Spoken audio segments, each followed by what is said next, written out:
Nowadays, outer space is a given in everyone's mind.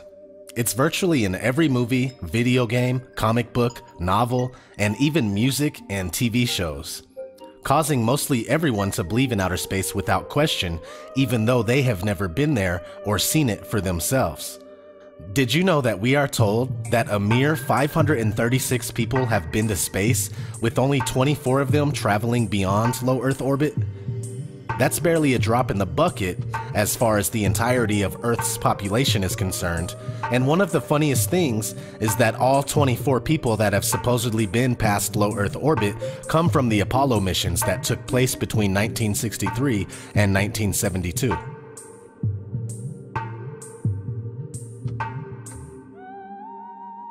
We haven't been able to go that far since. Here's a glimpse of what NASA astronauts of today are saying. Right now, we only can fly in Earth orbit. That's the farthest that we can go. The kinds of technologies that we're testing out on space station are definitely helping us with our goals of going beyond low Earth orbit. Early in the next decade, a set of crewed flights will test and prove the systems required for exploration beyond low Earth orbit. And this is really the beginning, I think, of human beings leaving low Earth orbit. And here's Apollo 12 astronaut Alan Bean being interviewed about the Van Allen radiation belts.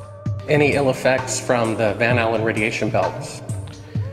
No, now I'm not sure we went far enough out to encounter the Van Allen radiation belt. Maybe we did. I don't know the distance to the Van Allen radiation belt. The belts are 1,000 miles to 25,000 miles above the Earth. Then we went right out through them. No effects on your cells? Didn't even know it. I don't think anybody, well, maybe somebody said you went through the radiation belt, but we didn't feel it inside, and we didn't get any, added radiation. Not on our mission, by the way. They hadn't been discovered yet. So you see, he wasn't even sure what the Van Allen belts were, and when he was told, he basically says that the radiation belts didn't apply to his mission because they hadn't been discovered yet. Fun fact, did you know that all the data having to do with the alleged moon landings was lost and no longer exists? I'd go to the moon in a nanosecond. The problem is we don't have the technology to do that anymore. We used to, but we destroyed that technology, and it's a painful process to build it back again. I haven't seen anything that indicates the telemetry data is even in existence, and as I said, even if we had it, we don't have the machines to play it back. Unfortunately, I'm afraid I can't really give you much of a clue as to where this data ended up and whether it still exists or not. Bullshit detected. Take precautions. How anyone can trust NASA is beyond me. Now let's talk about how we got here, to the point where space is an unquestionable fact. Let's start with how the geocentric flat Earth model dominated from the beginning of recorded history all the way up into the 1600s, and though it's mostly propaganda, even the Flat Earth Wikipedia contains a bit of truth. Many ancient cultures subscribed to a flat Earth cosmography, including China until the 17th century. Now let's look at an article I found that supports this. The ancient Chinese accepted the Earth being a flat geocentric, and that an umbrella-like covering surrounded it, which was similar to the beliefs of the Greek, East Indian, Egyptians, Norse, and Germanic, as well as the Aboriginal people of the Americas. The Chinese astronomers believed that heaven takes its body from the yang, so it is round and in motion, and that the Earth takes its body from the yin, so it is flat and quiescent. The brilliant astronomers of China held this unchanging belief until the Jesuit missionaries came to China in the 17th century. Alberto Rivera, a former Jesuit priest, claimed the goal of the Jesuit order was to create a one-world religion by influencing all institutions of thought. Their goal, I believe, is not to make everyone belong to just one church, but for all churches to adhere to their cosmology and thought form. By taking over the sciences, they can cut out any greater divine beliefs in the creation of Earth. The most interesting thing about that is the Jesuit order was founded in 1540, during a time when the Earth was still depicted like this: Earth in the center, with the wandering stars moving around us, surrounded by the firmament, just like all ancient cultures. And 100 years later, this is what was being pumped out. By the Jesuits, of course. After the Jesuit order was established is when the heliocentric programming began. In 1634, a book called Somnium, Latin for the dream, was published. Written by Johannes Kepler, an obvious Freemason, this is the first ever novel to talk about traveling to the moon. The story is about an Icelandic voyager who is transported to the moon by aerial demons, followed by another book called The Man in the Moon, written in 1638 by Francis Godwin. A Spaniard flies to the moon using a contraption pulled by geese. Followed by The Discovery of a World in the Moon, written in 1638 by John Wilkins. This book helped to popularize the new science of astronomy in England, based in particular on Johannes Kepler's Somnium and Galileo's discoveries with the telescope.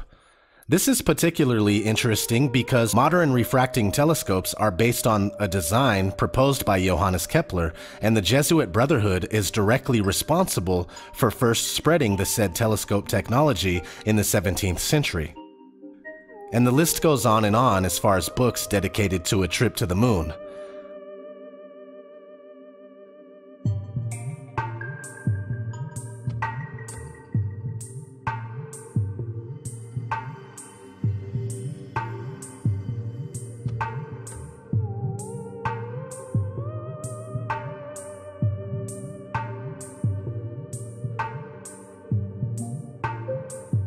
Well into the 1900s, where in 1902, one of the first movies ever made in the world was called A Trip to the Moon.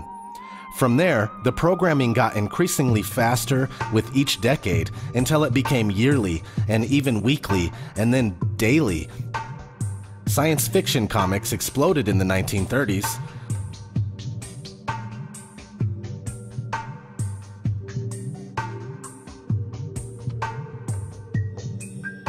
We went to the moon thousands of times in these books and movies long before NASA was even brought into the picture. Walt Disney made a space propaganda film in 1955, just 3 years before the founding of NASA.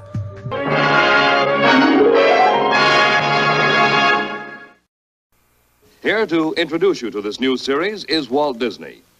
In our modern world, everywhere we look, we see the influence science has upon our daily lives. Discoveries that were miracles a few short years ago are accepted as commonplace today. Many of the things that seem impossible now will become realities tomorrow. One of man's oldest dreams has been the desire for space travel, to travel to other worlds. Until recently, this seemed to be an impossibility. But great new discoveries have brought us to the threshold of a new frontier. The frontier of interplanetary space. The same year NASA was founded, in 1958, the Jet Propulsion Lab, or JPL, Jack Parsons Lab, was transferred to NASA by the U.S. Army. The Jet Propulsion Laboratory was founded by Jack Parsons. Jack Parsons was a member of the OTO, the Ordo Templi Orientis, and he was heavily influenced by Aleister Crowley. He was also deeply connected to Ron L. Hubbard, the founder of the Church of Scientology. And it all goes so much deeper, the rabbit hole never seems to end. So finally, they fake going to the moon for the first time in 1969, and they do it 5 more times by 1972. Now everybody believes that outer space is 100% real and that traversing the stars is a possibility. The movies keep coming.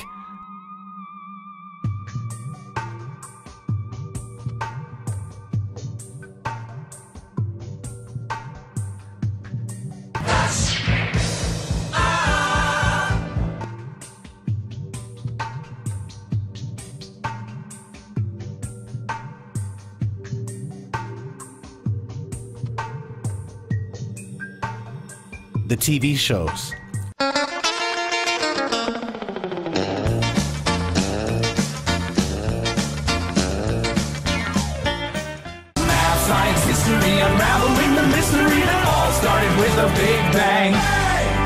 the video games.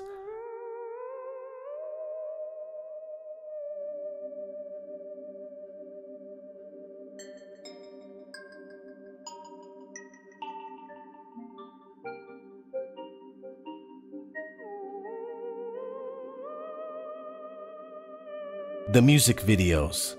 Ground control to Major Tom. Rocket Man, burning out his fuse out every home.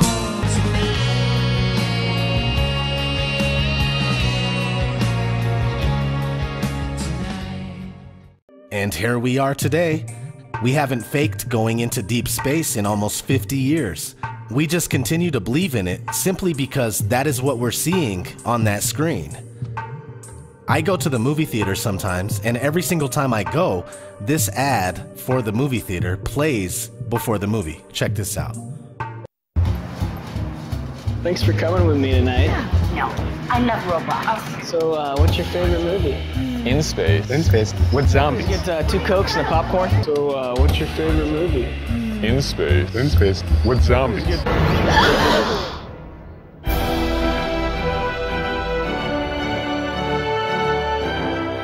In space with zombies.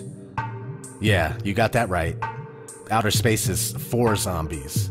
Once you see all of this for what it is, and that the joke is on us, it's just absolutely ridiculous what they have us blindly believing. Fun fact, the term outer space wasn't recorded until 1875. This has been ODD. Much love, everybody. Stay flat, stay flat, stay flat.